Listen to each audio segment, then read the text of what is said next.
Okay, hey there. What precedes is a long stream of consciousness about photography in general, the basics of it, and mobile photography.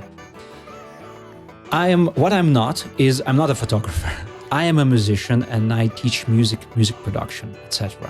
But I'm really interested in photography, and you're watching this video for one of two reasons. Either you have a birthday, hey there, or you are interested in some basic details of what you might need to know if you maybe just trying to get into the details, the technical things, the nitty-gritty of all of it, and you are trying to get the best pictures you can. These are pictures that I mostly got on a digital camera, but some of them, this one, are on a very cheap phone, and we'll discuss the differences between what downsides and upsides you get with your mobile photography and what do you need to know to get your mobile pictures better. For that, we'll discuss exposure and three things that go into exposure, focal lengths, and raw files. That, in my opinion, will enable you, the three things that you don't have to pay for, will enable you to get better pictures right from the bat and give you plenty of things to work with. In advance, I apologize for my broken English. I'm not a native speaker. I try my best. I also get tired speaking English. That'll show. But if you make it to the end, thank you. I know my thought process is kind of chaotic. I try to structure it, but also it's not a subject I'm usually discussing. So good luck to you in your photography adventure. Hugs and kisses, and let's get on with it.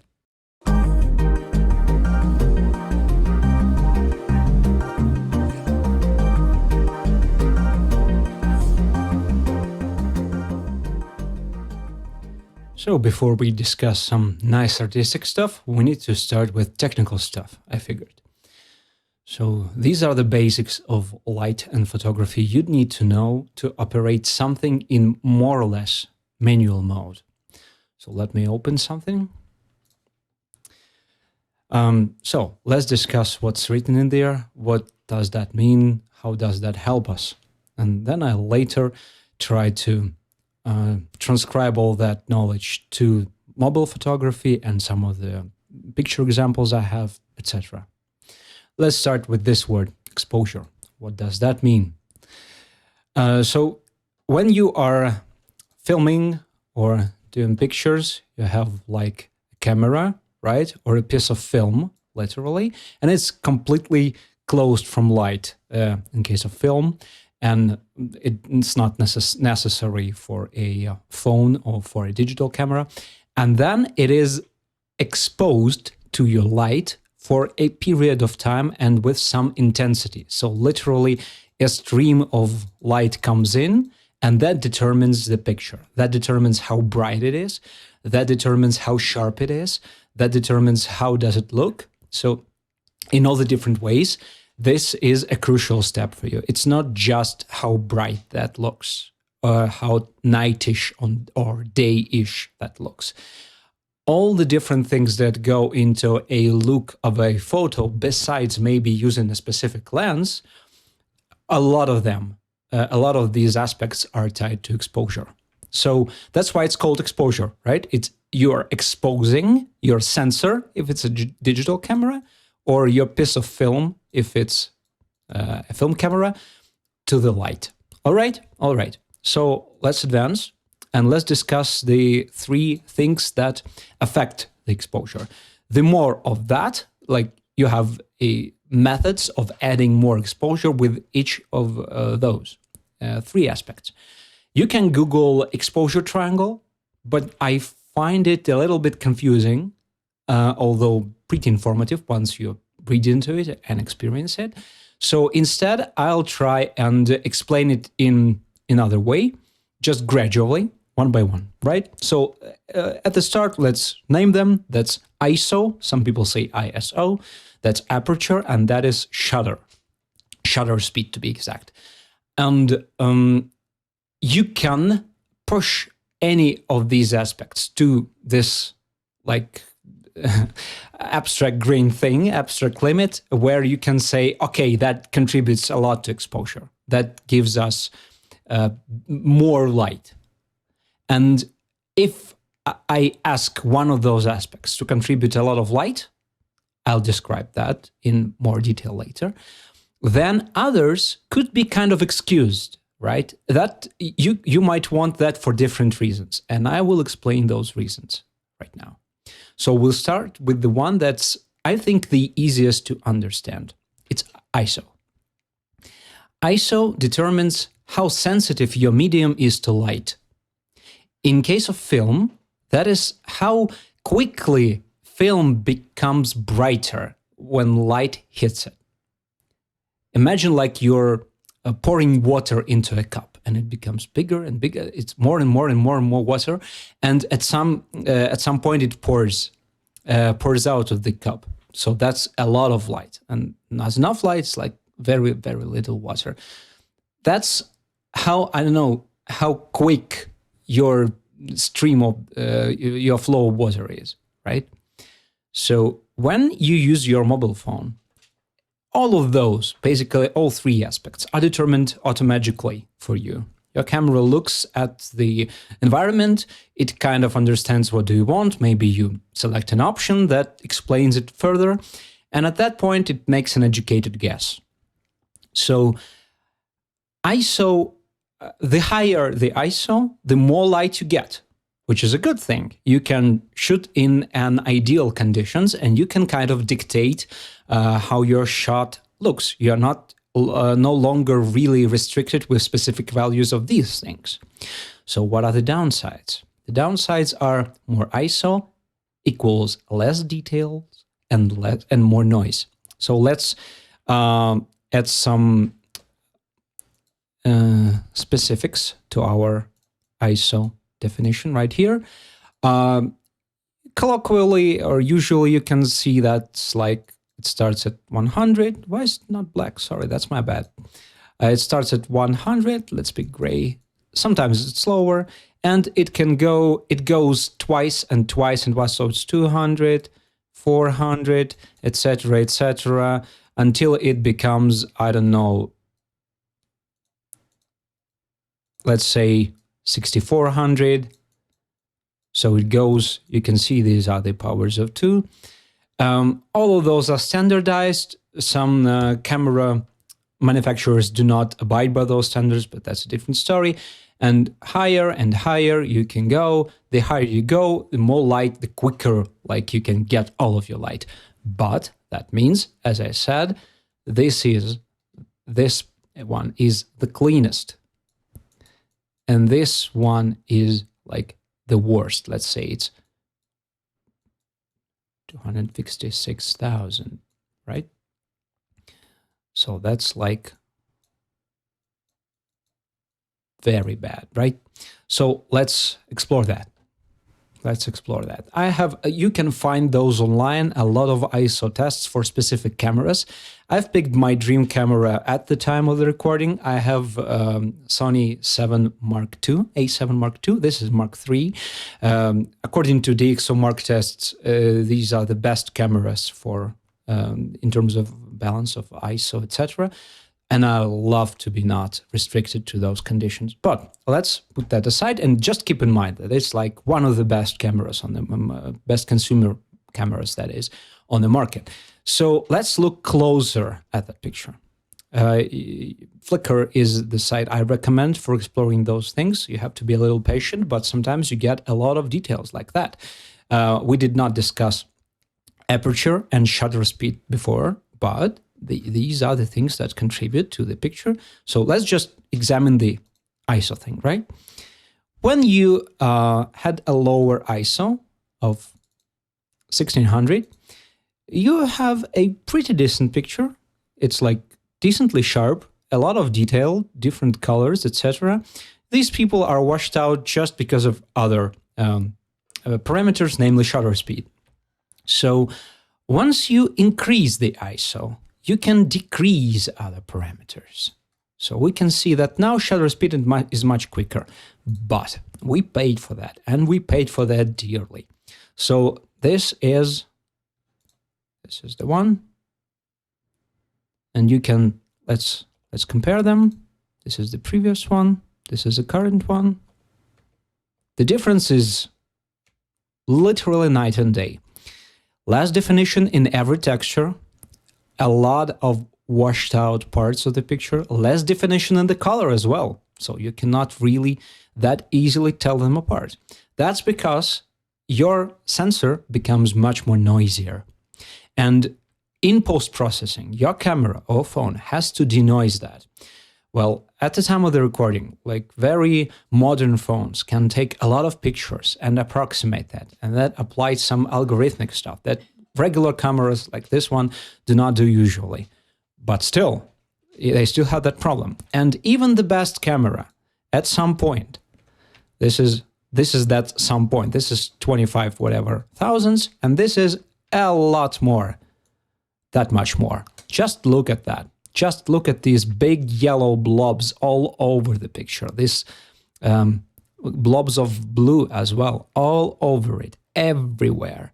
No amount of denoising is going to bring you back all those details in the trees. So you are sometimes forced to use high ISO because you cannot use your other two variables, these ones, to their full potential. So let's just stick to this one and discuss how can you decrease your ISO, basically, because we now see that's a good thing. You can move into lighter conditions. You can ask one of those two to work more. We'll discuss that later. And you can buy a better camera. I know that sounds a little bit cheesy, but that's a thing.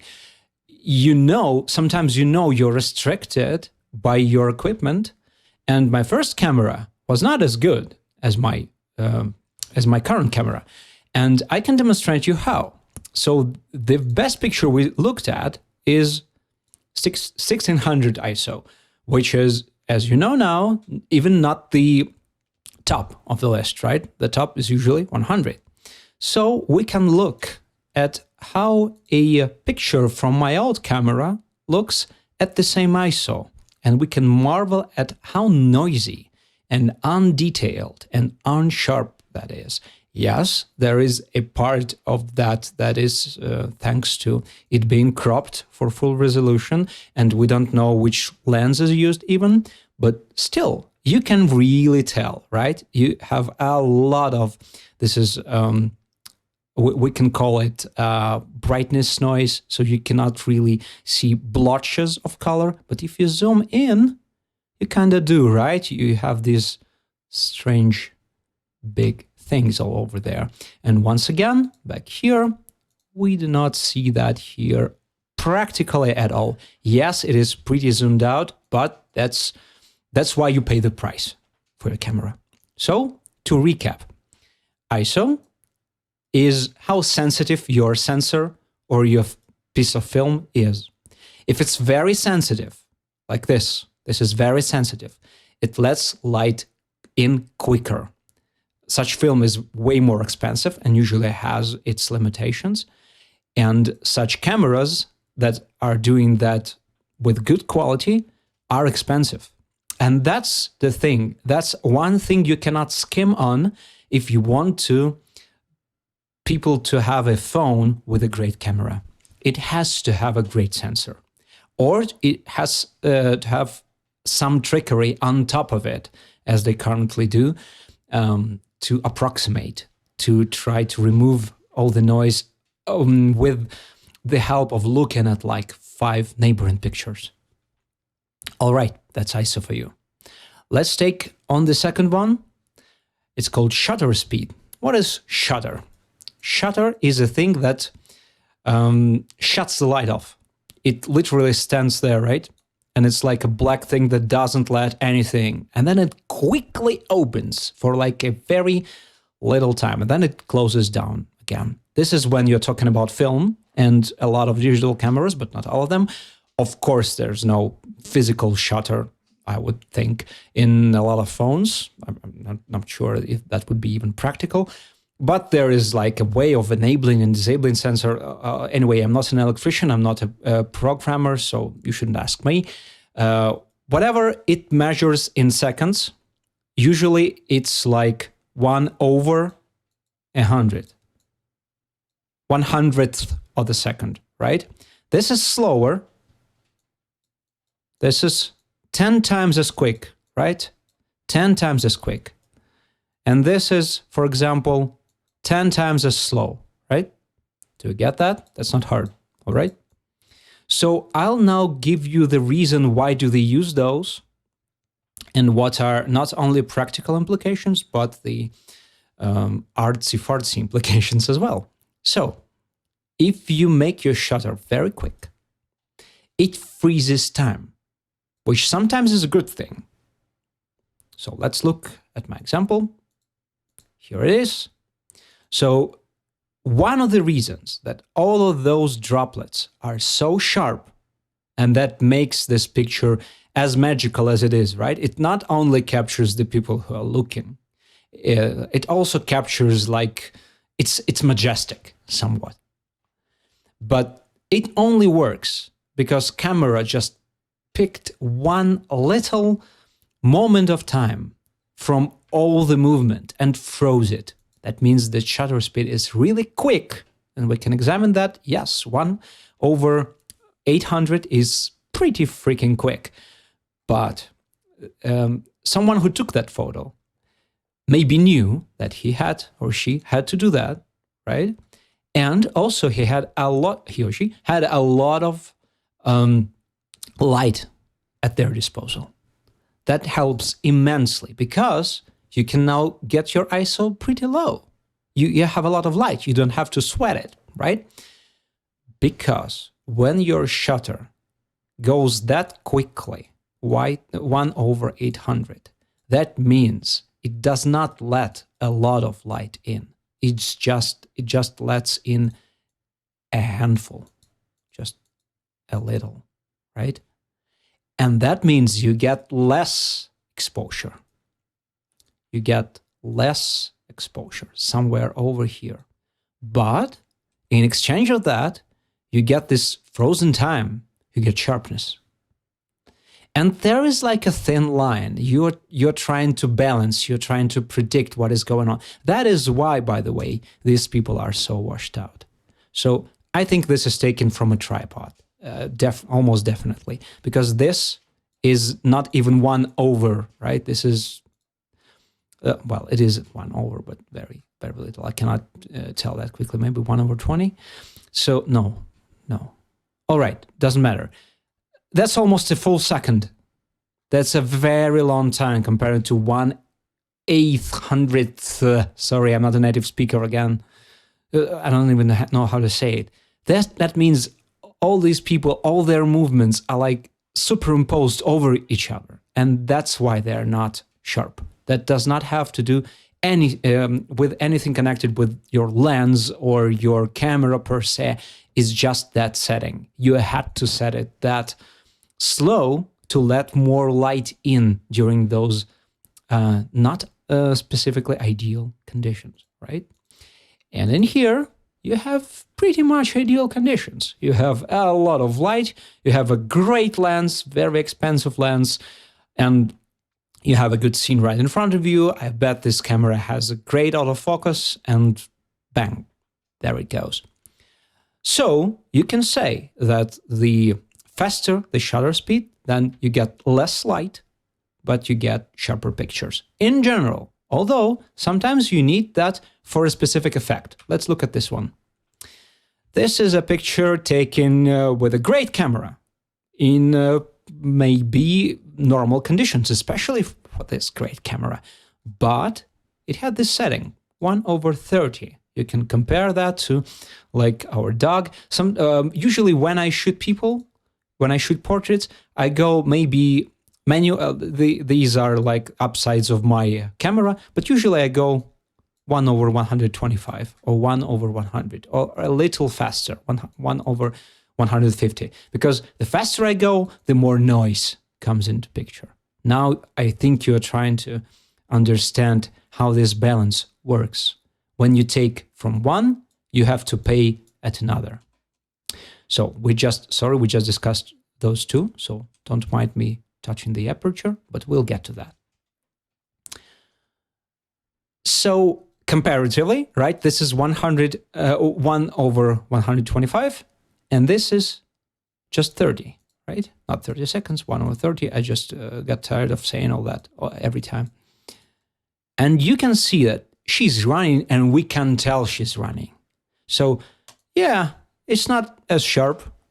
You cannot really see any definition in the hair, and that maybe also be a handheld picture. So it's not from a tripod, which is why all of those things are not as sharp. But you can tell she's running, and sometimes that's very useful. When someone's laughing, someone is running, someone is catching something, you can tell something is falling. You should know that this is how you translate movement to the picture. This is an example I came up with. She might as well be standing like that for an hour, right? It doesn't look like she's running at all. And that may be an upside because it looks very sharp. And that's stock photography for you, like happiness, fitness, etc. But really, to take that picture, you can tell there's a lot of light in the scene already. And they used it to this great effect of all of those wrinkles being really, really sharp.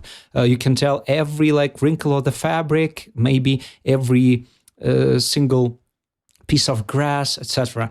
That's why even if there was wind, we froze time with faster aperture. With faster shutter speed, I am sorry. We'll get to aperture next. So I hope those are clear. This is your light sensitivity. So this sensor might be less or more sensitive. And this is a setting in digital format. You can manipulate that setting. And also shutter speed can also be manipulated, but mostly your phone or your camera tries to pick it for you. And shutter speed is for how long this thing stays open. This is in seconds. And this is how you can tell if you're going to freeze your time or you're going to blur it somewhat. And sometimes you can afford it because you're shooting like a piece of grass in a building and it does not move and you have a tripod. And sometimes you really cannot because you are shooting a very, very moving image. Maybe you had to squat right in front of it, run in to get that shot because she's going to stop drinking like that, right? You have just a split second to make it all work. And you have the sun on your side, right? It's working hard for you. It gives you a lot of light, which lets you to get that picture. Okay, see you on the next one, where we'll discuss aperture.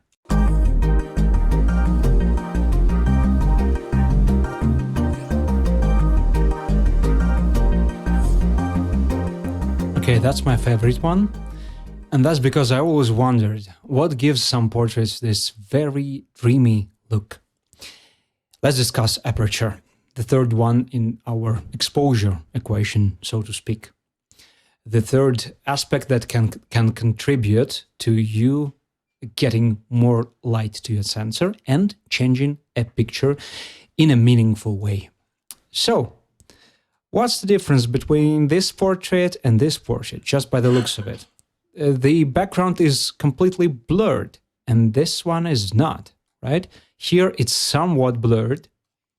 What else? Here there's no background. Here everything is blurred, and you can see these dreamy bokeh bubbles, as they called. So this is all thanks to aperture. What is aperture?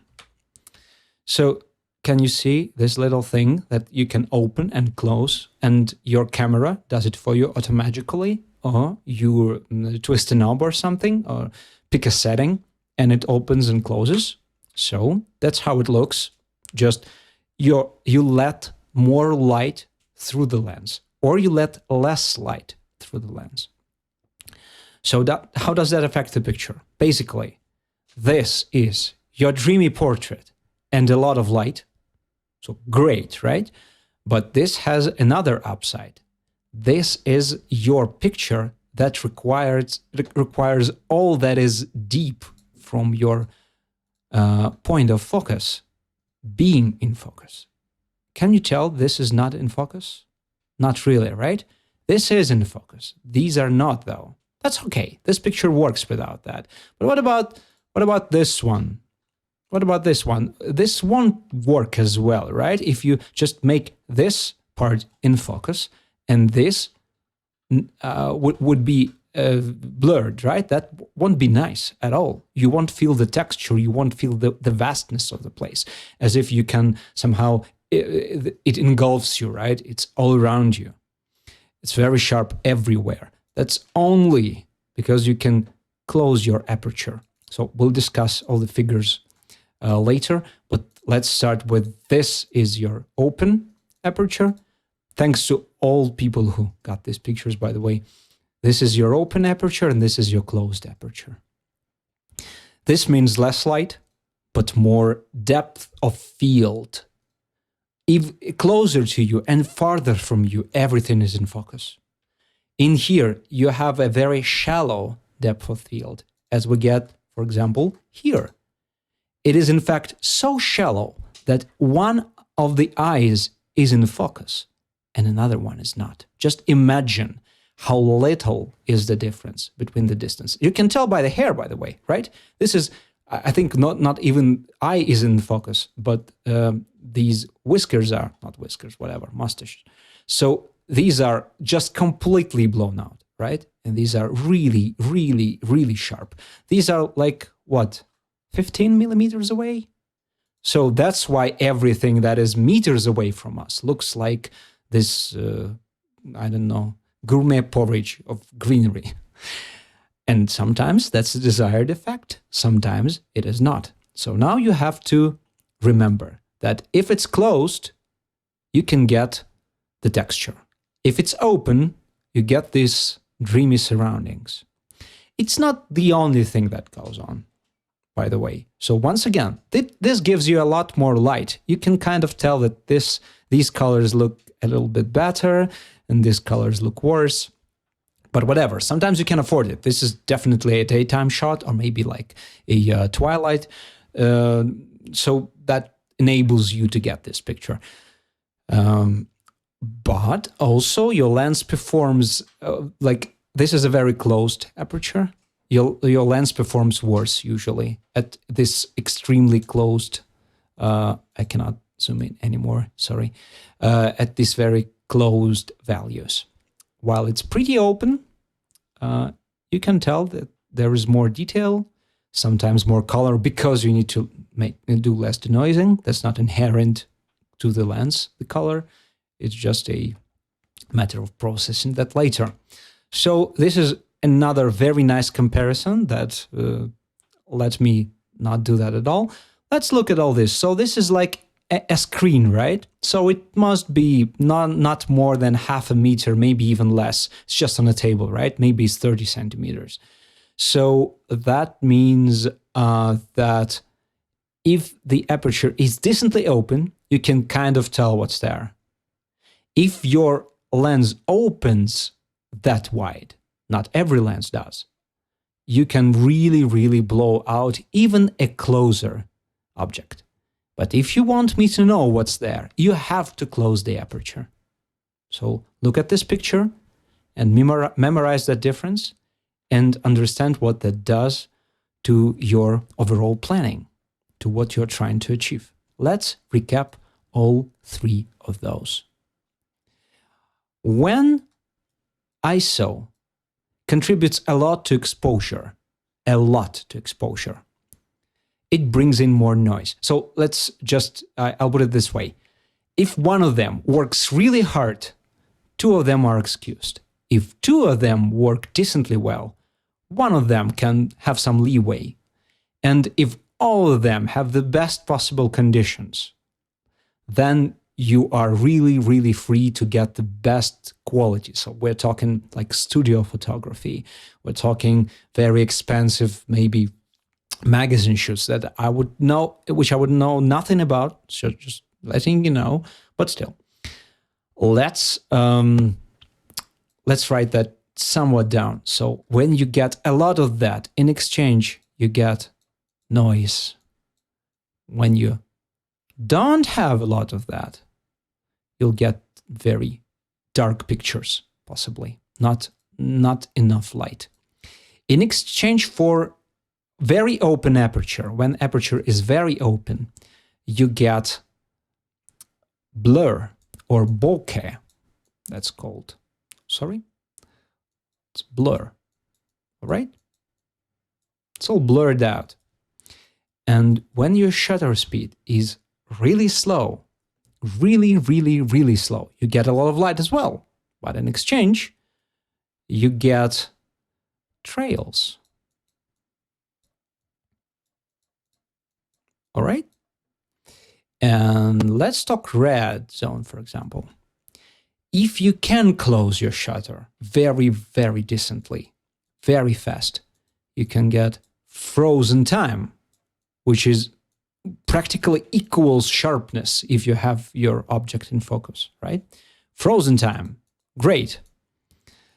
But others have to work more. Or you have to move like in a very, very sunny conditions where it's like a lot of light streaming in. Or maybe you have like your separate light source, a big, big, very powerful lamp. These conditions basically will let all those three work less, right? Or you just choosing whatever you like. If you're closing your aperture, you get less light, but also you get let's just call it detail. I would say depth of field, but I'd have to specify if it's a lot of depth of field or very shallow one. Detail, depth detail. Let's call it depth detail. That makes sense. And if you have a very low ISO, you get clean picture. I cannot make it more explicit in here. I'll just tell you.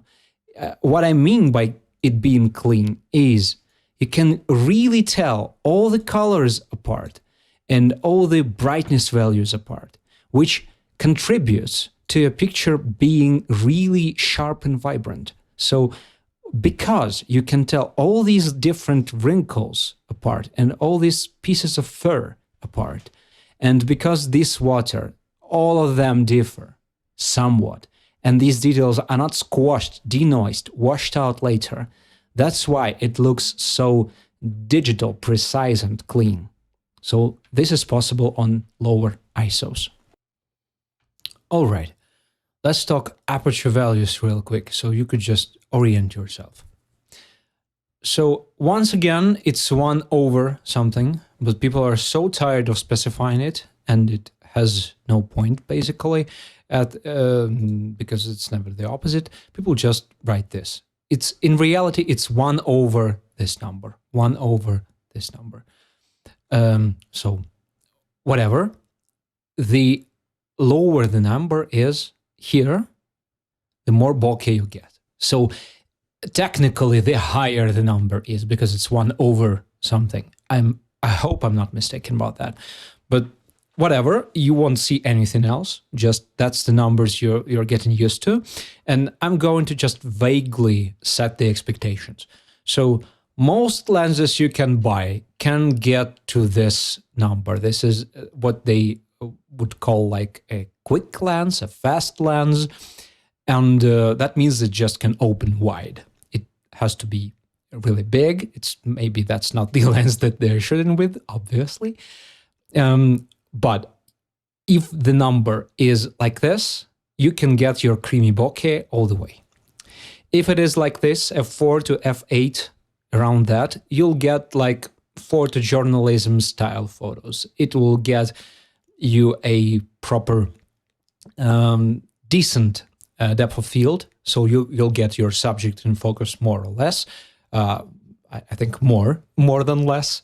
And if you run into that territory, you are talking about maybe a very deep shot that you want to get meters and meters of space very precisely in focus. So it's not that you are shooting like from a mountain very far away, because at this rate, effectively for a lens, it doesn't matter if it's 20 meters or 100 meters away, mostly. It's just you can do this. But if you are trying to like get a corridor, for example, and everything has to be in focus 1 meter away from you and 10 meters away from you, that's when you close it down further, but that usually results in lower quality, in less sharpness, in less detail, etc. So I decided to generalize what I've said with this. If it's 2.4 or less, which is still more, but all right, 1.7, whatever, is open. You're expecting a shallow depth of field and a lot of bokeh. The less is the number here, the more. A lot of lenses do not allow you to go much lower. For that, you buy separate expensive lenses, and we'll discuss that later, I hope. And this is the part where you're trying to get more things in focus, and you not necessarily need a lot of things defocused, blurred. So maybe you have a setting, whatever. Let's discuss how all of this applies to you getting a shot, because I assume at this point you just press a button on your phone and you had basically very little idea about all of that existing. That's the level that this video is aiming at. So let's discuss that. What are the limitations, and can you tweak all of that, basically? The short answer is yes, you can. You can tweak every single one of those, but there are limits, and they depend on the device you're using. So let's turn to your device. Let's say you own a digital camera, DSLR or mirrorless, whatever, with separate lenses that you screw on. So what's that case? Look, what does it look like? You have your range of ISOs that depends on the price, basically, of your digital body you're using. You have apertures that depend on the lens you're using. So these are not connected by a thing you're buying. Like, this is literally only a factor you're thinking of when you're picking out a lens, not a body. But ISO exists only in the body. Shutter speed, usually you're not limited by that. All digital cameras can get you very, very fast shutter speeds, and only rarely you need very long shutter speeds, say for your blurred water or waterfalls or cityscapes. So basically all the shots you want to get from a tripod. It's, for example, it's very, very dark and you want to still get it all in focus and very, very sharp and light. So you get your camera on a tripod. At this rate, when you're into those kind of shots, you can really get stunning results from a very, very old body. It's decade old, basically, because you're just leveraging you getting so much from your shutter speed, such low shutter speed that everything else can be sacrificed. You can really close your aperture to get you the most depth of field, and you can use the lowest ISOs because your higher ISOs suck, basically, because you have an old camera body. So these are digital things, and film cameras for that matter as well. But what about phones? What happens there? They have their own methods of detecting what to set. And obviously, you're not buying lenses for your phone. I think you maybe saw someone selling like iPhone lenses, separate things, but these are not really per se a replacement for your lens, right? They screw on or glue on or stick on, whatever. That means that you don't get, for example, to get a wider aperture, a wider that you already have, a faster lens for that matter.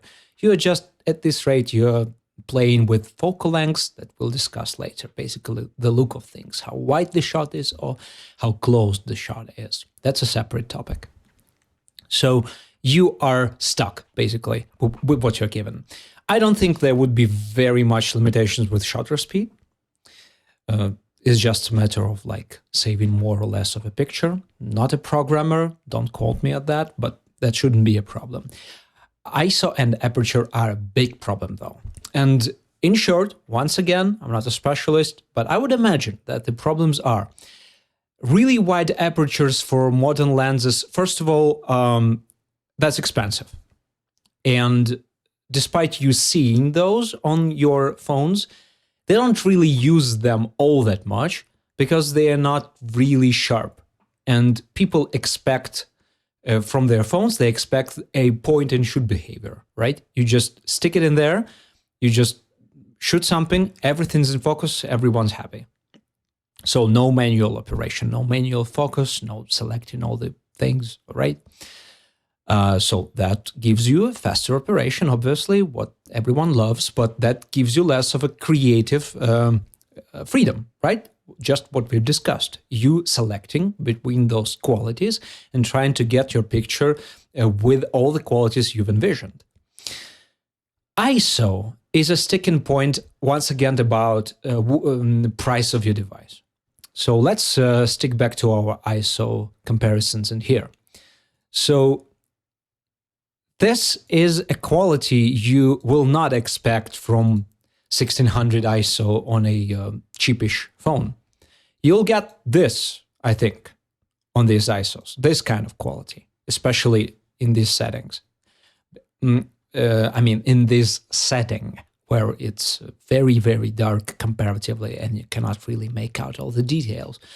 Not in this crazy number. You'll never be able to reach that. You basically can, but that just will mean that the picture will look even worse. So at this rate, why even bother, right? Just, I don't know, rent a camera for a day and take this shot, or for your trip, whatever. So ISOs usually are, you can only gain more of the quality for a given ISO only by buying a more expensive phone, like a Pixel or an iPhone or whatever. Samsung has very, very strong camera tech. And also they have what they call computational photography, which means they look at a lot of pictures they take and they approximate. They try to make the best of it, which is great, which works awesome. I am a proud owner of currently Pixel Pro 6, and it works great. So why bother, right? If you can buy an expensive phone, which will just serve you as a phone, right? You'll spend whatever bucks, 300, 500 even, but it's still cheaper and more convenient than dragging a whole body with you, a body with lenses, etc. Should you bother? That's a very good question. If you're into photojournalism, if you're into like food selfies, I don't even know why you're watching this, but you are just fine, right? You're better than fine. You don't have to think about anything. You just point the thing and you'll maybe have to learn framing, composition, etc., some processing, which we'll again discuss a little bit later, but mostly you're fine. But let's discuss the cases when you're not. So I picked out some shots, right?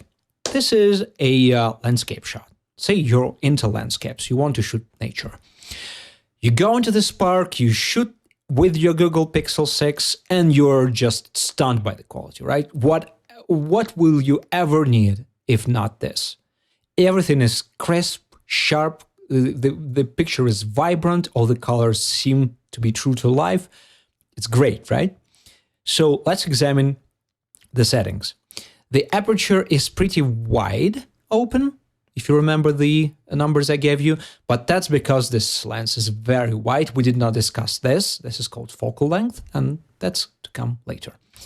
But this, a crazy low ISO and a crazy fast aperture, indicates that this scene just had a lot of light. So it's basically the best possible condition. Yeah, it's a beautiful place. There's some nice shade, beautiful water, different colors in the trees. That all helps. But there's also so much sun that it doesn't matter what you shoot with. Almost doesn't matter.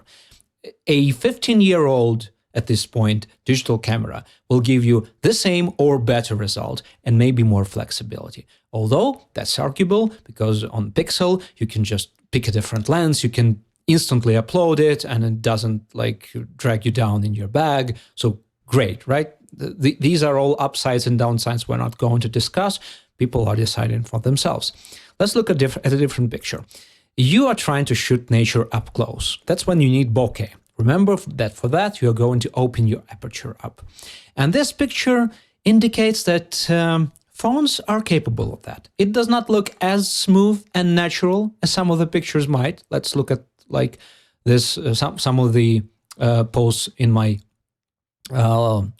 feed, I bet you this is not a mobile picture. I bet you, right?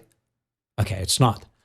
But it looks decent enough to forgive. I don't know, not the same, obviously, but let's inspect it even further. This one, okay, that's still a pretty expensive phone, but not unreasonable, and looks fine. Although it's kind of samey, right? The bokeh is not particularly beautiful. Like, it's pretty samey. There is no this beautiful differential or between what's close and what's farther from you. And why is that? Let's look at this picture. So someone took a selfie, right? It's a very decent selfie. It's a pretty convincing bokeh. Okay, besides the t-shirt, maybe. No offense, man. So, yeah, the quality is fine. So let's look at this one.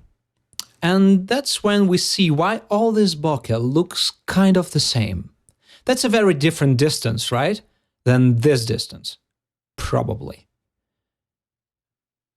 So that's because the bokeh is fake. Look at this line. Like, it's obviously just trying to figure out where to stop and then when to start blurring it out. Sometimes it tries to make an educated guess and fails. That's because this example is pretty hard. It's harder than this one because the hair is less messy and they are kept in almost one plane of existence. So that's easier to figure out, right? But maybe if we'll zoom a little closer, we'll find something as well, maybe here. But in here, you can definitely tell that's not real. That's not to say that phones are not capable of doing that stuff, but they really, really struggle, and they have to rely on things like computational things. So they are just post-processing, blurring that. It's bound to be better with each year. So if you're watching it 10 years from me speaking, sure, you might know more by that time. But just by nature of the sensor in the phone being very, very small and the lenses being very, very small, you are limited to certain things. And these things have to be solved later in computational things, in software, or with different lenses combining their results, which is also a thing that you see right now. So whatever is your choice, just know that, let's summarize, your phone does not give you such a as wide of an aperture as your digital body, and not wide of an ISO range, and not as good quality in that. If you're willing to spend like around $1,000 currently, or maybe less when you're buying used, maybe way less sometimes, like Sony A7 II is a very, very decent choice that I would suspect will get cheaper and cheaper and cheaper if you are willing to buy secondhand. Shutter speed is not a limitation at all. Let's put that aside. But just so you know, you can download multiple apps, paid and free, for every operating system on your mobile that will let you tweak all of that separately if you want to get comfortable with that and get knowledgeable about that stuff. But of course, on a phone, you don't get physical knobs. You get only touchscreen, which is not as fast. And every professional photographer, yeah, they can manage because they know what to do. But sure thing, they'll prefer their handy, sturdy body. That's not gonna reboot on you to update your Android or whatever. That's not gonna just, I don't know, flash a notification in front of you while you're trying to adjust something, not going to freeze, etc., etc., etc. Because while it's software, it's so mechanical and so fast that once it loads, everything is just there, just working. If you're trying to get like perfect shots of your friends or your animals, etc., you are going to look for that little moment, and that's when phones can shine, because they can let you pick and choose from a moment, scrolling through different options even. But if you want to get this range of quality and get that creative. I'm nudging you, right, towards looking into buying a digital body and a separate lens, maybe adapted manual lens for it, which is the combination that I use. I've bought an rather expensive body with full frame sensor, what's called. It's a big sensor, that means I can adapt very, very, very cheap manual lenses. They won't have any autofocus, but in exchange, I get all that quality that I crave. I get all the bokeh that I want. And yeah, if you're shooting weddings, then you gotta invest in lenses, but I don't think we're discussing that.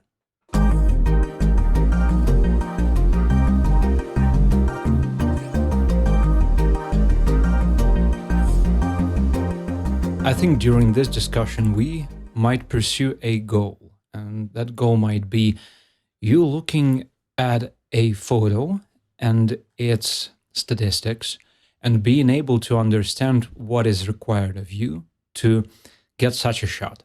So, for example, if it's a digital one on Flickr, you can click on it, and most of the time you get some info about that.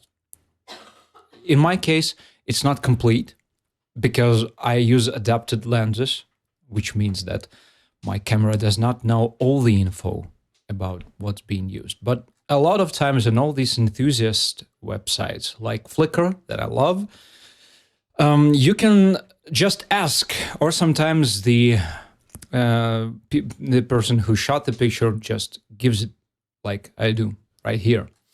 You can also look at my favorites, and a lot of them are film pictures. So that means if you click on it, sometimes you don't get the full info, but sometimes you do. Sometimes they specify which lens they used, etc., etc., and you can make an educated guess about the rest. So there's one stat that we didn't discuss.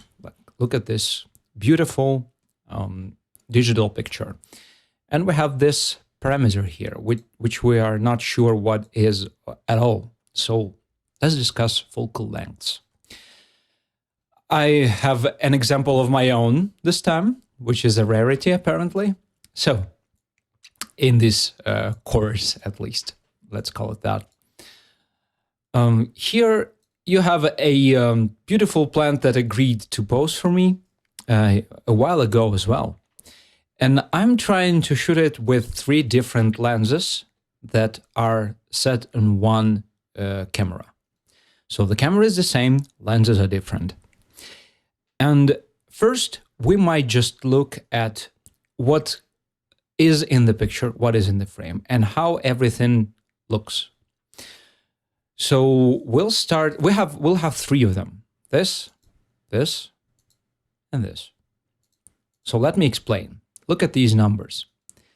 The higher the number, the longer is the lens. The lower the number, the wider is the lens. That's a wide lens, okay? How can you tell just by looking at it? The perspective is all kind of round. This looks like just your average phone shot a little bit, maybe just a tiny bit better. Also, do not buy this lens. This lens is not good at all. So you can see that everything is kind of rounded. All the straight line, this is just a window. It's really, really straight in real life. But here you can tell that everything is kind of this, has this circlish quality to it, right? And that gives us an impression. What are the upsides? You can really give an impression that your object is quite big. I can get close to it and give you this impression of this pot being pretty big, like a center of the frame. The downsides are everything looks kind of distorted, so it's really not that all good to use for portraits. I'm sorry for my stumbling. It'll get better in like 5 minutes. Also, the bokeh is fine, but not exceptional, which is a thing for portraits or dreamy shots that I really like. But otherwise, yeah, it has its uses, a lot of them actually. And you all are, I think, pretty used to wide lenses, on average because of the mobile phones. And we'll discuss that a little bit later. So this is a tighter shot. you can tell that, yeah, bokeh is very, very good, way better than the previous one. Also, we have less what's called color aberrations, which are way worse in this shot, but that's also because the lenses are not as good. They are all comparatively cheap adapted lenses, so sometimes if you call something that's $100 cheap, people will freak out.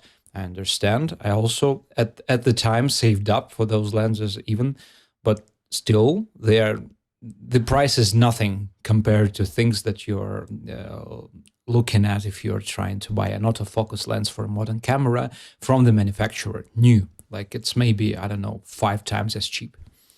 These examples are. So lines are more straight.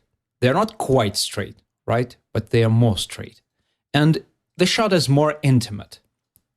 To get these shots, I positioned myself in different places in the room. Please remember that. That'll come in handy in like 5 minutes. So right now, I'm a little farther from my subject. So I cannot like sitting next to my, I don't know, girlfriend or a friend. I cannot get the same portrait of them like here. Here I'm just like maybe a hand away from them. I'm very, very, very close. And it's still all in focus, but yeah, it is distorted. In this case, I have to get farther back. Not a lot, not by a lot, but it's you can feel that when you're trying to hunt for a shot. You can there is a problem there. You have to position yourself relatively to your subject. But all in all, this is the best shot in terms of quality. The bokeh, the sharpness we can get from the shot are maybe the best ones. Potentially, if I'd close the lens down, meaning I'll get the aperture down, please refer to 10 minutes before to understand what it is. I'll get a sharper, much sharper shot. So don't mind that. That's just a personal preference at the time. I took that, I made that experiment to explain the same thing for a friend, like maybe, I don't know, 2 or 3 years ago, maybe more. And this is a very long lens. It's a pretty cheap one, by the way. It's a big Soviet, like grenade-like thing. It's very heavy in the hand. It's pretty long. It's like all metal. You can kick people with it, punch them in the head. I don't know. It won't notice a thing. So some people just prefer this bokeh a lot, which I understand. It looks very creamy, very interesting. And we can see the lines are very, very, very straight this time. They can be even more straight. You can tell that there's a little curvature going on this way, just a little bit. But also that can be like corrected in post if you really like that sort of thing. I don't, but a lot of people really like shots that look very, very, very straight. So like synthetically so. I don't know. I don't like those, but that's fine. That's a matter of preference, or maybe even the desire of your client. Matter of desire of your client. What people request, basically. In here, I have to get very far away to get the same one. So basically, if I'm in a room with my friends, even with a full frame camera, which makes it more comfortable, I'll still have to like get up and get to the other side of the room just to get this kind of a picture. Everyone will notice me. And I don't know, for some people that's very, very uncomfortable. So these are the basics of focal lengths. These numbers are called focal lengths. So once again, if it's very small, you are approaching a fisheye. Like maybe 18 millimeter, 17 millimeter would be a fisheye. And if it's bigger, 50 millimeter, you should definitely remember this one. It's like a very, very all-rounded quality of a lens. You can take a lot of things with it and they will all look decent. All of them. Landscapes, portraits, whatever. There are some exceptions. some exceptions, especially when you are trying to get more into your frame. So remember, I'm just standing very close to it and I still get more of the surroundings. And when I'm on the other side of the room, I still do not get a plant that sits next to this one in the shot, which might be a consideration, right? You're trying to maybe explain what is in the room or trying to convey how vast the space is, which you really do not understand at all when you're looking at this corridor-like shot, right? Okay, so these are the basics. There are some quirks to all of that. They are related to how expensive the lens is, how fast the lens is. You can tell that these things tell you what is the fastest, the most open aperture I can get in this lens, which matters a lot actually, to the quality, to the price you pay, to the kind of picture you can get, etc. On average, the faster the lens, the more expensive it is. But yeah, let's just do another experiment of that kind, but this time we'll do it with an equal distance. So I'm standing at the same spot of my room and I'm getting a picture, right? So this is 29 millimeters, pretty wide, not very, very wide, not fisheye lens wide. But let's get to 50. So it's immediately more close, some might say more cinematic. It has this quality of being intimate, etc. Just by virtue of you singling out your subject from everything else, which really is your way of telling what am I looking at and how significant that is. Like this shade and this background makes me maybe think of something of a gloomy day or a lot of greenery or solitude in my room, etc. This looks more like a photojournalism, whatever. It's like telling me what kind of room that is, who lives there. Okay, this is an armchair with some clothes in it. There's this person likes pictures, whatever. This shot, though, the longer one, the same. Remember the same spot in the room. I cannot even get the whole pot in the frame. It's so close. So that makes for a beautiful bokeh, a lot of detail. You can tell all those little details. But in exchange for that, you're not able to shoot a thing unless you get really, really far back. So sometimes that's a good thing, right? You're trying to reach. Maybe you're shooting sports or circus or theater or music performance. That helps immensely. You might need a way longer lens, even like 300 millimeter might be very good for that. You'll have to position yourself. Yes, you'll have to find a spot that'll give you that straight line between you and your subject. That's sometimes pretty hard, but that's your job if you're shooting this type of shows, whatever. But in the case of like you being a hobbyist and you're trying to get these kinds of shots, please note that you don't have to get these long of a lens to get the bokeh, but you have to get this long of a lens to get a very intimate feel and very straight lines.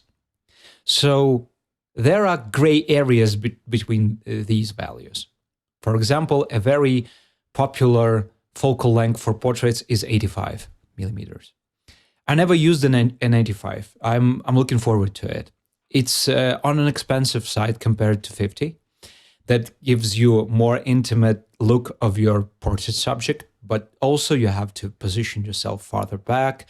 And that might be good for someone who is shooting portraits professionally because they are able to talk to their subject and get into the same wavelength with them. Me, I'm hunting people mostly, right? When I get my pictures, I mostly look for a moment that they don't notice me, like this one, right? And I do whole sets of those, and that's my hobby. So in this case, 50 is really the best choice. You don't have to switch lenses. You're very fast on your feet. You can get in, get out very fast. You can get a what's called an establishing shot, something like this, telling a story from farther back. Then you get in and you get a good like portrait-like shot, for example. So in here you can tell that I am able to get almost comparable bokeh with a 50, sometimes way better than a long lens. Long lens is way less handy. So let's talk about zoom lenses for a second. All of those are called prime lenses as opposed to zoom lenses. That means I cannot zoom in or zoom out optically, mechanically. In your phone, you're used to being crop in and crop out somewhat to make the shot look better, to maybe make your viewer concentrate on a specific subject, right? But in here, you're not able to unless you like post-process it. Maybe you're just trying to do that, right? And you are trying to focus my attention that way, for example. Okay, that works. This does not look too beautiful, but that works. If you're using a zoom lens, usually that enables you to cycle through these values. And you can see when you're looking at a picture, you can tell by the name, if you're looking at stats of the picture, sorry, not at the picture itself, you can tell how wide the range is. And if the lens is able to cycle through very wide values to very tight values. So let's find something that might, I think, work with this type of task. I should have prepared myself. This is a prime lens because this has only one focal length in the name. So let me just type in 28-300 into Flickr. And that looks like a zoom lens to me. This does as well. Okay, this is a zoom lens with these parameters. So you can tell that a person can zoom in and zoom out from a very wide shot with all the qualities of it. So it being like distorted, etc., fisheye looking, to a very tight shot. So that type of lens is really handy for people who are doing photojournalism, who are running around and they don't have any time. So they are willing to pay big bucks for a very high quality zoom lens to be able to shot almost portrait-like pictures. Why is that? Why is that not a thing with other lenses? Because, as you can tell, it does not open very wide. Let's compare that to my Photoshop file. So let's remember, the highest it opens is 3.5, and that's only on 28 millimeters, not when it's long. The highest is 3.5. So for 300, the highest is 6.3. So no bokeh for you, basically. You're just doing this. You're doing establishing shots. By the way, still, the person gets the flexibility. There's no lens, I think, prime lens that'll give you that specific focal length. Not that it matters particularly, but still. So in here, 100, 345, but 3.5. So that means I am able to get a very open shot. Some might say that it's a cinematic one, an emotional one, whatever. I like that. I like bokeh a lot.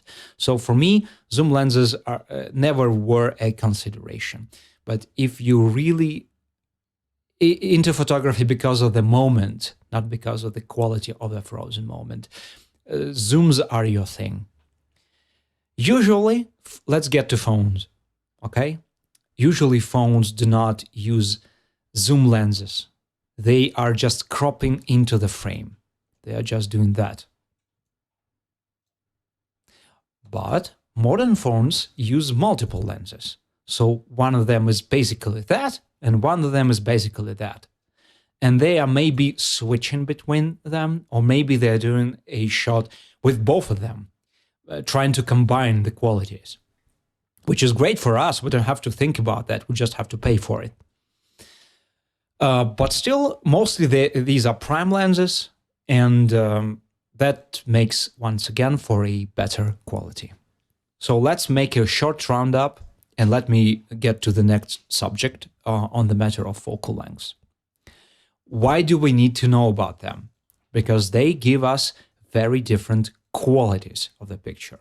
If you're looking at this landscape, you have to know that these long and straight lines, this open quality, is only possible when you are really far from that tree and you are using a pretty long lens, which is longer than my longest in this case, which is a problem in the room and not a problem, I would think, in this type of setting. So once again, you're traveling, you're doing mountains, whatever. Long lens is maybe your choice, or a zoom lens, what sometimes people call a travel zoom, which means it's universal. This wide variety of focal lengths is not unusual, but it's not particularly a thing for every zoom lenses. Usually they cover a part of that distance and not such a huge range of all of that. Okay. It's again the same lens. Just so happens that it's the same. Is it the same? XR, DA, DL? No, not the same, but same focal length and even the same aperture. I'm not sure. I never used that body, and I never used any Tamron lenses.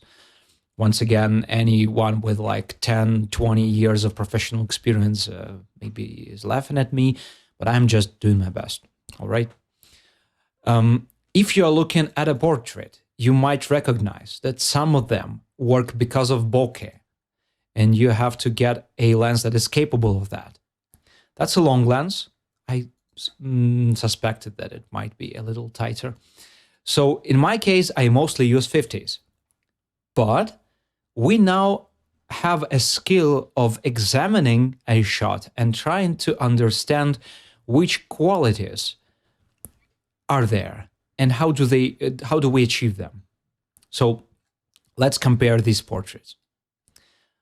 This one has all the background blurred out.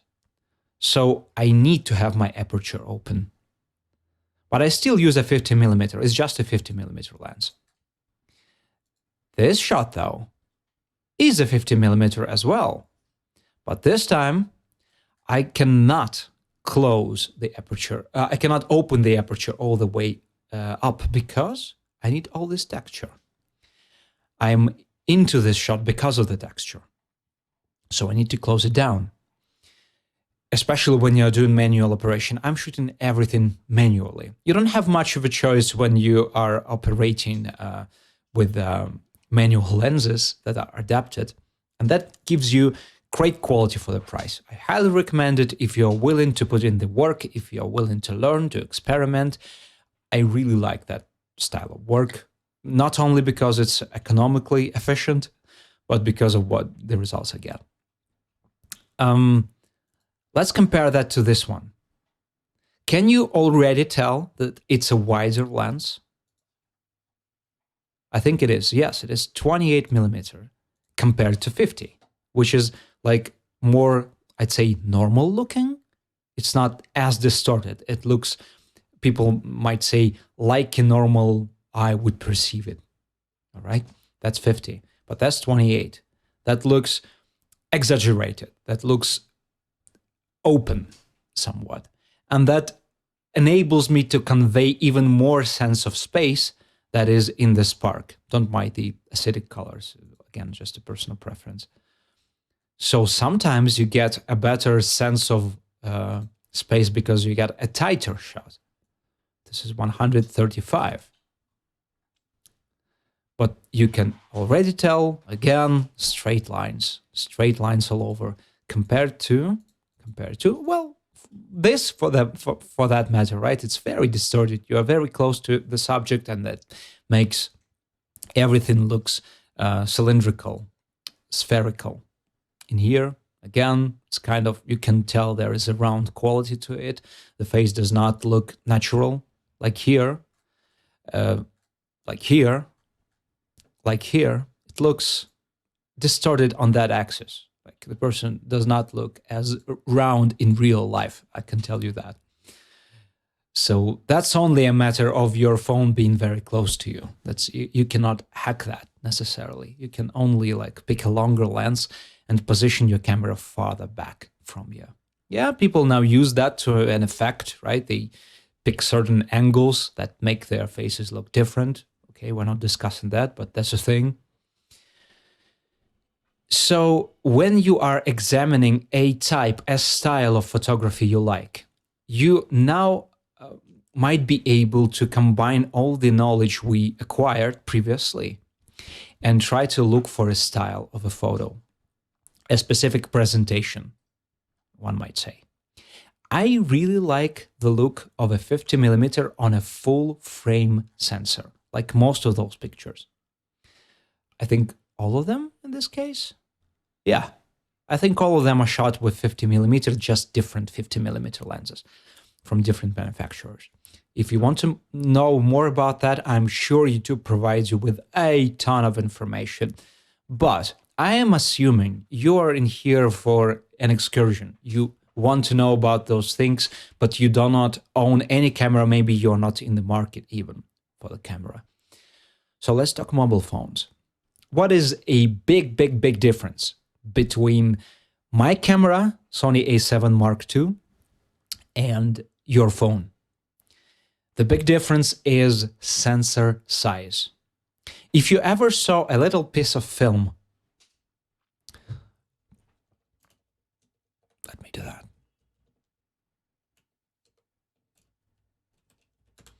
You can imagine its size. That's the size of a sensor at the back of my camera, like this frame, right? It's pretty big. It's not micro size, and it's not exactly very large. So this is called full frame. It's just a convention because that's the size of a film frame that people used throughout the film photography times. A lot of lenses from film times are still applicable, and that's why I can pay a low price for it and can use used lenses, and they work just fine for me, sometimes even better than the things I can afford if I were to buy an autofocus lens for a modern camera. Again, personal preference, economic considerations. Let's put that aside. Let's talk about sensor size. What happens if you make it smaller? Basically, this happens, right? Something like that. Maybe we're just doing this. Does it look like a phone shot to you? Let's make it even tighter. Let's make it even tighter, like that. Does it maybe resemble a phone picture to you? Why is that? What's the reasoning behind it resembling a phone picture? Maybe this. Well, not this, it's too sharp. That's because the cheaper you want to get with your digital camera, the smaller is your sensor. There are cameras that just will be called cropped sensors or cropped cameras for short, whatever. There are different sizes of cropped sensors. So when you call something cropped, it just means it's smaller than a full frame. And my first camera was a cropped camera because I definitely could not afford $1,000 for a body.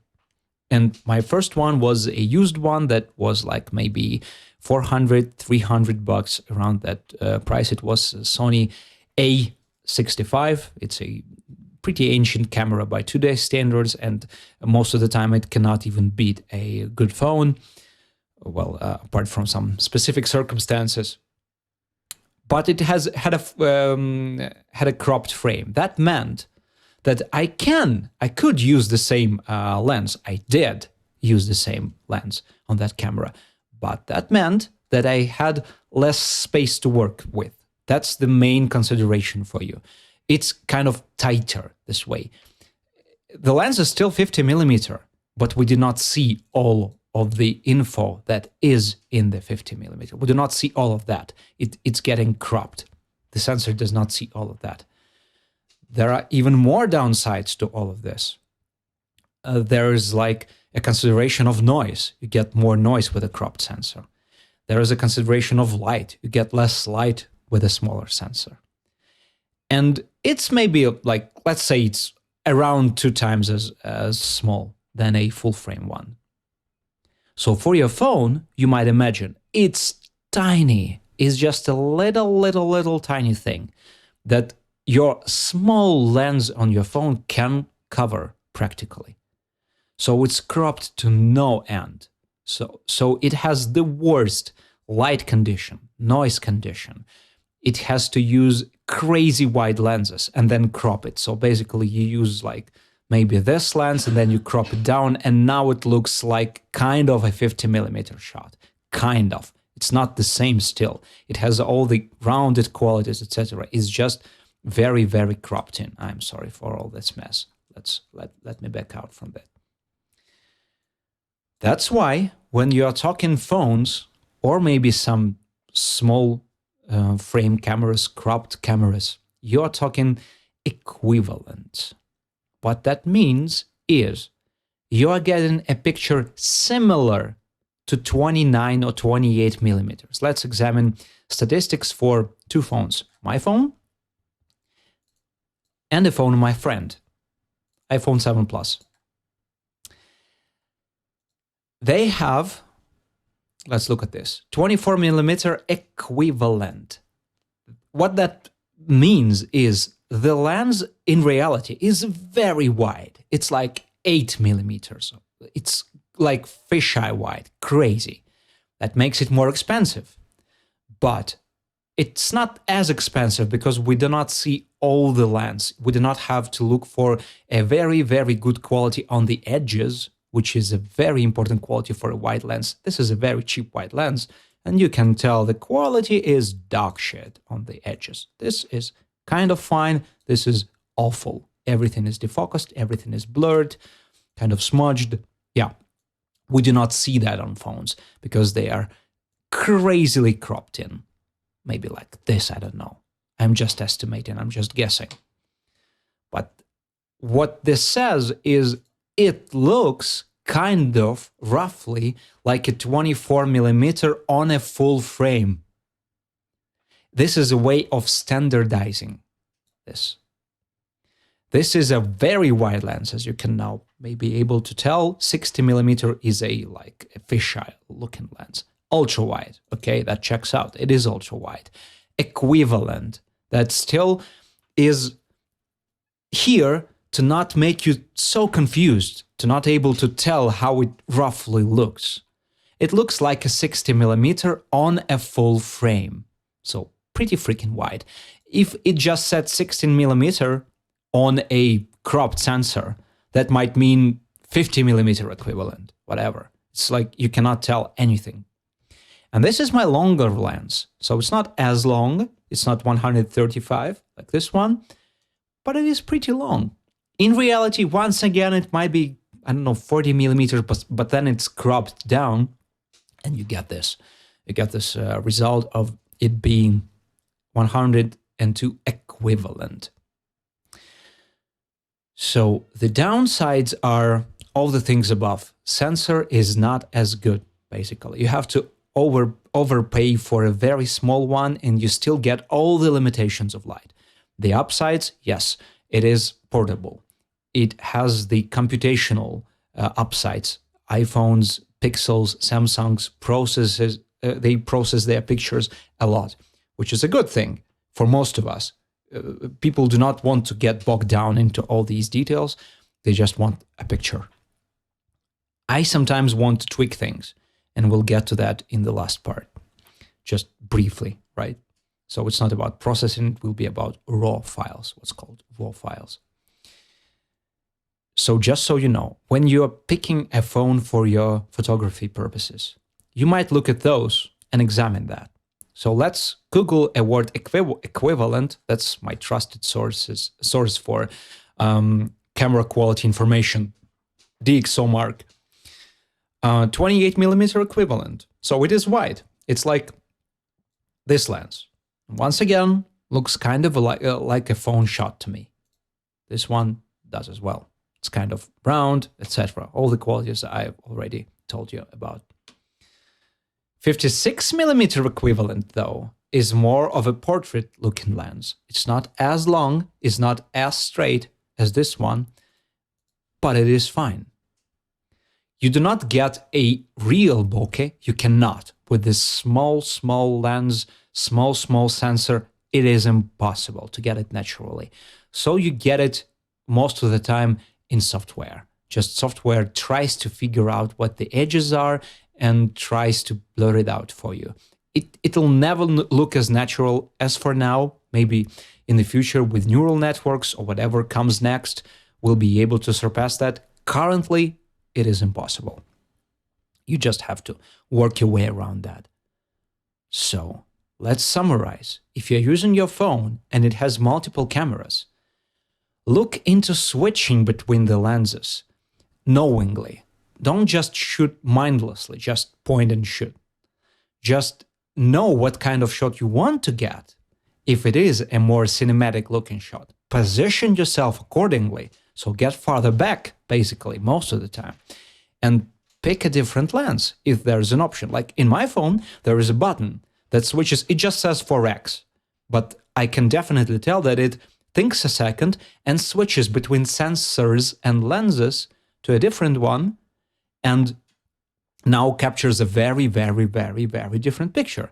And if I have to zoom out just a little bit, it switches back to the old sensor and the quality drops down drastically in everything. All the sharpness is fake, the colors are terrible, sharpness is terrible, everything is terrible. And the lens that is supposed to work on that length looks great, unless you crop in some more. So that's another thing. If you are really limited, you have a very cheap phone, it has only this wide camera, okay? Just get farther out from your subject. There is less distortion now. And then crop in. Yes, you'll get maybe less pixels, so it doesn't look as sharp as it does from a distance, like that.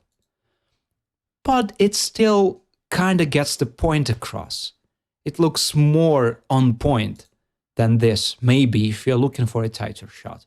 So use cropping if you don't have any other options. That really might work for you. But for that, once again, get farther back. That would be my advice.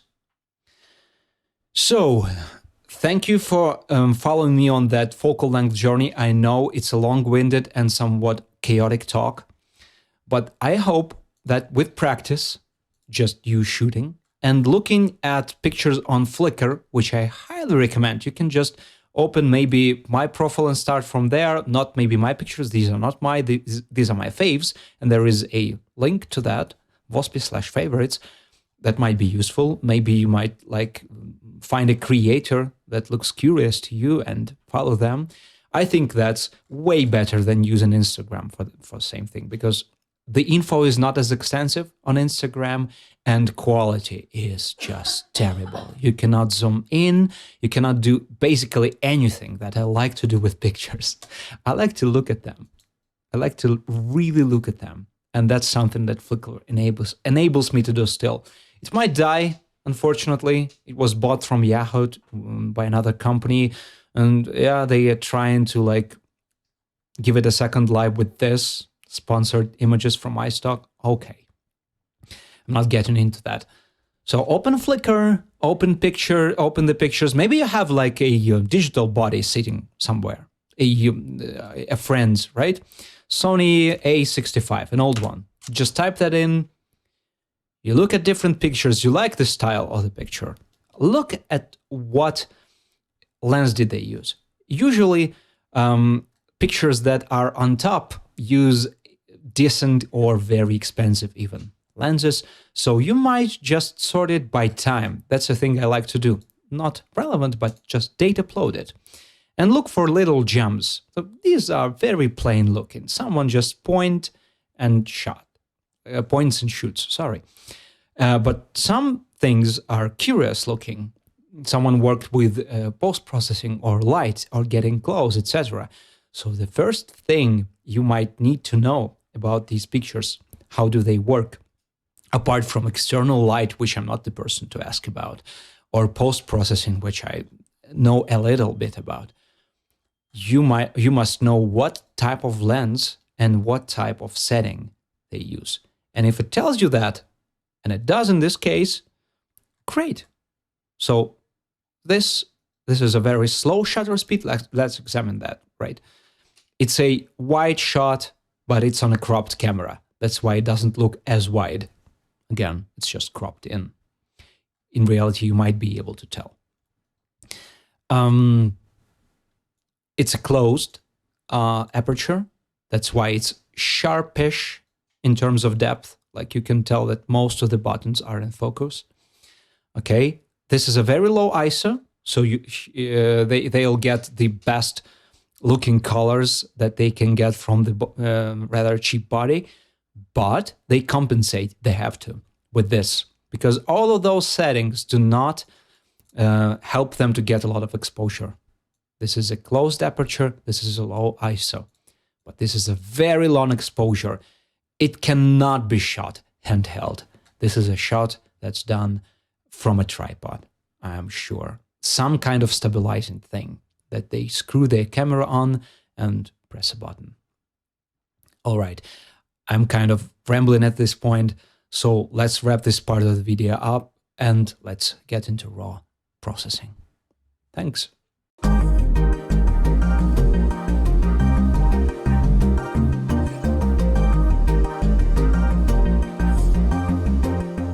All right, let's talk raw files. These are very helpful when you're trying to get the best out of your camera and your picture. But the downsides are not every phone supports it. Basically, every digital camera supports it. And they take up more space and they require your time to process them. So I think that's a very small bunch of downsides compared to what we get. Let's compare. So let's look at this shot.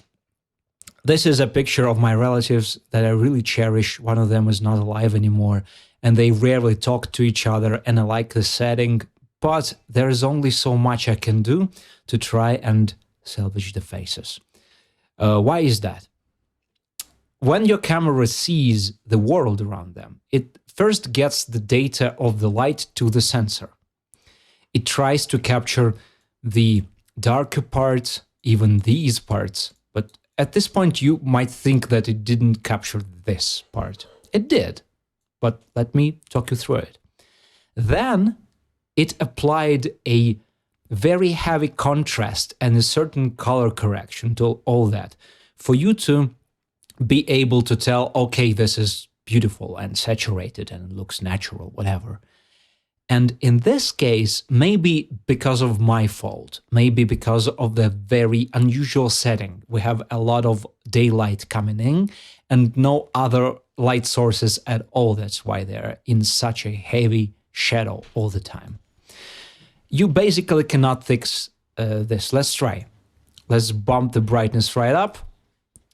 Doesn't do much for black pixels at all, right? You can tell. Almost no detail came out from here. Nothing. What about whites? What about the windows? What's behind the windows? Okay, we get some detail. That's great, but we don't get a lot of it. And it's quite, it's not beautiful to look at. So that's me trying to process a JPEG from an expensive camera, by the way. So with your phone camera, it might be worse, especially if it does not do any post-processing to it. So let's compare it to a RAW file now. For most people, that's as easy as just dropping that file into Photoshop. You can already tell that it looks, first of all, different, but maybe a bit more detailed. But let's try and find something in those shadows. Let's bump them right up. Wow, you can really tell there's everything. Everything was there. It's just that your JPEG processing in the camera decided to squash it right down. It's there. The colors are there. Like you are now picking and choosing what type of mood you're going for. You can even correct the bluish color temperature with no artifacts. It looks pretty natural to me. And spending more time with it, I can get a pretty stunning result. So that's, you have to have a little bit of skill to be able to assess what has to be corrected. But there's no comparison, I think. Let's look at this. Oh my God, like that's so much difference. How does that work? Why one picture does not have those details and this one does? Well, that's a very easy explanation, but you have to wrap your head around it. Imagine that your raw file is not a picture at all. It's just what the sensor saw. That's what people usually tell. That's not very hard to process, is it? How is it not a picture? It's a picture. So another way of thinking of it is this. This is what your camera captured. So there is a lot of detail. You can really tell how these faces look. Just that is blown out. Only these details are blown out. So that's a real sunlight. That's why. But everything else is kept there. But then you have to apply contrast to that to make the picture look proper, look saturated. But you can do it in a different way. You can apply, let's back out, right? Let's process it again. You can make way less contrast. You can apply way less contrast. But you compensate with saturation. That's a pretty modern look, which I don't like. I'm just telling you about it so you know. So in this way, yeah, colors look very average to me. Let's do that. So this way, there is a semblance of contrast. It does not look natural at all at this point, and you have to do way better job with colors to make it work. But the point stands. The saturation looks a little bit more natural because you've balanced a lack of contrast with a lot of saturation. You can do the opposite, by the way. This looks oversaturated. This doesn't. It just looks kind of dramatic and highlights the form against the content and the faces themselves, etc. You don't look at the carpet as much as you look at the contrast between the window and the faces. So basically, that's the flexibility of a raw file. You get all these details, and as long as you keep the raw file, you can reprocess it and reprocess it for different looks. You get all the data that your camera originally saw. That's indispensable. That's beautiful. I acquired some skills down the line, and I was able to open my old pictures and reprocess them again and do it much better. So let's talk about phones. When you are using your phone, most of the time it does not capture raw data.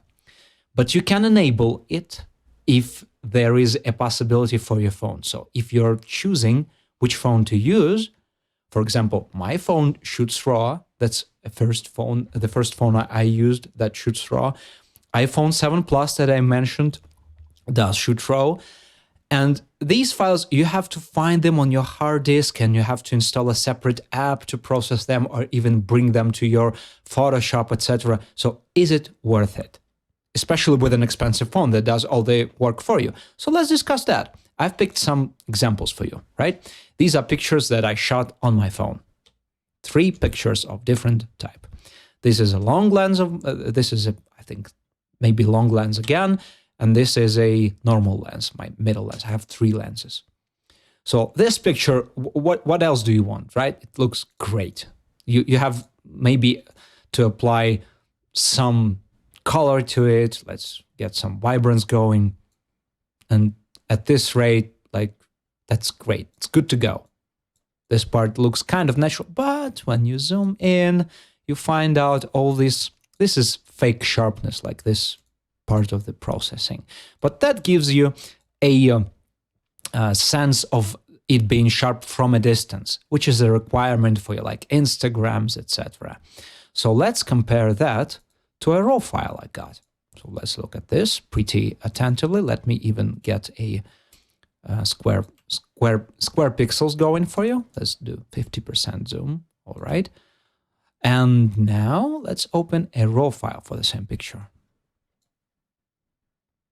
Okay, that looks pretty different. And that doesn't look like a phone shot at all, right? It looks much more like your average digital camera shot. And we can do now so much with it. We can find the mood, the sense of color or space that we want. Let me try this. Let me look for a color temperature a little bit here. Okay. All right. Maybe not. Okay. And what else? Bump up the contrast, bring down the saturation now. Okay. You can even use this function that tries to avoid the haze that your lens produced for some reason. At this point, I am overthinking it, but you can already tell that it looks at least more natural. I do not think it's like way better, but it's less phone looking, so to speak, right? It is. It is. And the sharpness is not fake at all. Either it's like not in focus, honestly, or it is in focus somewhere around here, I would think. Yeah, a lot of noise. We can work with that. In here, yeah, some people might prefer that. But the colors, you can now tell these were not the colors I saw. This green looks unified for me. The phone unified it for me, to me, sorry. So it looks unified to me, the phone unified it for me.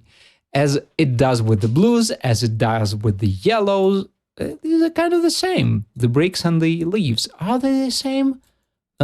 Maybe, somewhat, not really, right? There's some shade differences going on. Less of that here, way less, in fact. Yeah, that looks way more natural. So let's do something else, right? Let's do this hallway. Where's my hallway? Let me do that, all right? So that's the original shot. Let me make it quicker. So let's walk through it. It works fine, but this looks crappy as hell. That's all blown out. This color does not look natural at all. That's also a tendency of my phone to do this teal and orange thing that some people might like, and I generally like, but not all the time. And I'm not crazy about the lines and the contrasts at all as well. So it's fine. It's not fantastic. It's a phone, right? So let's open the raw file. All right. What do we have here? What is all this? Oh my God, that looks like almost like a film shot. We have way more leeway to work with.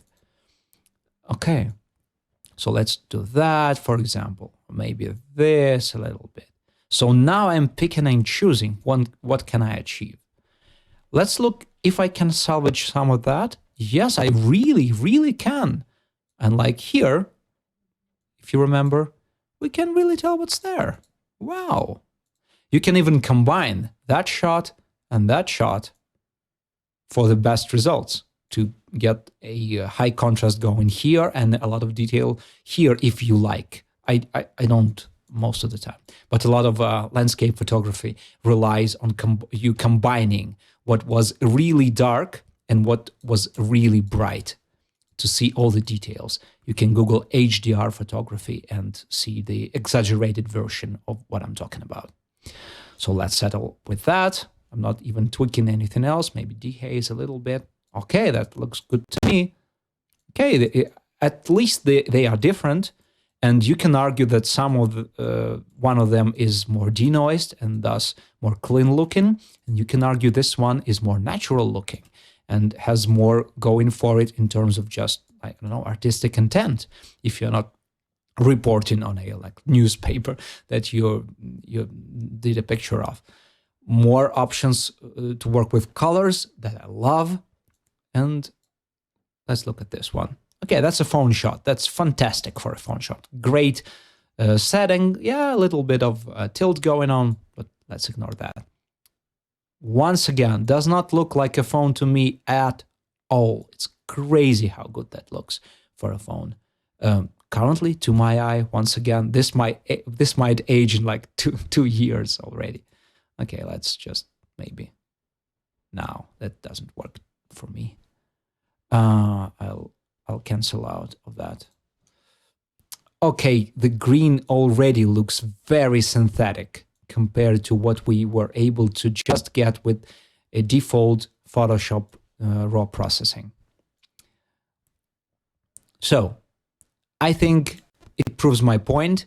if you're trying to get the best of it, it is worth it to keep these on your hard drive. Yeah, they are big. Usually you're not sending them to anyone. You have to spend time with them. But if you are not willing to, why are you even watching this? Okay, so what do you install? I love Snapseed. That's the name of an application. Use that. There are multiple things for iPhones, Androids. I'm not into iOS, so I cannot recommend anything. On iOS, on Android, if I'm going to use something, I'm going to use Snapseed, or I'm just going to import it here. So I want to plug a software. That's a software that a person I know wrote, and it's not a very popular one, but it's a very curious one. I love it. It's called LUT Creator, and that's for like mad scientists, because it's not easy to use at any rate, but it really lets you to lean into what you have as a source. And that great picture of my granddad was produced by that as well. And it lets you do crazy things with combining colors, tweaking them, and trying to get what you really like. You can tell how quickly I'm able to get a really different shades of everything, basically, without messing with other parts of the picture. And the same goes for contrasts and saturation and temperature, and almost all the pictures I print for my friends that I get on camera, I process with this one. It is paid software, just like Photoshop is, but it's not as universal. I still use it in conjunction with Photoshop.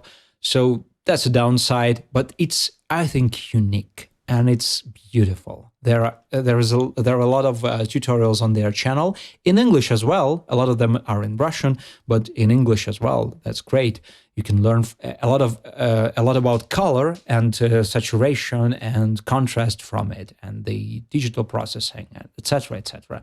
All the things. Okay, does it look better? Looks fine, and looks more maybe varied to me. So what can I do now? I can export this, and I export like a layer of processing to my Photoshop. And 1, 2, 3, it's going to come up right now. So that's the power of RAW. That's your ability to tweak a picture the way you might like, your ability to get the best color, what's best for you. That's just a matter of opinion. When people talk color science or quality of color and they compare just default settings of JPEGs or RAWs, that makes zero sense to me whatsoever, because that really depends on what you are shooting, what is your preference, what is the source conditions, etc., etc. Just don't let me get into all of those. So I think that's a closing thought. If you are choosing a phone to do pictures with, consider a phone that's able to shoot RAW, and consider learning how to operate that. You saw how quickly I was able to make the correct adjustments. That's because I have a little bit of an eye to tell if it's underexposed or under contrasted or under saturated. So these are my closing thoughts. You might want to know about the exposure, what's called exposure triangle. You might want to know about focal lengths to get the picture you like.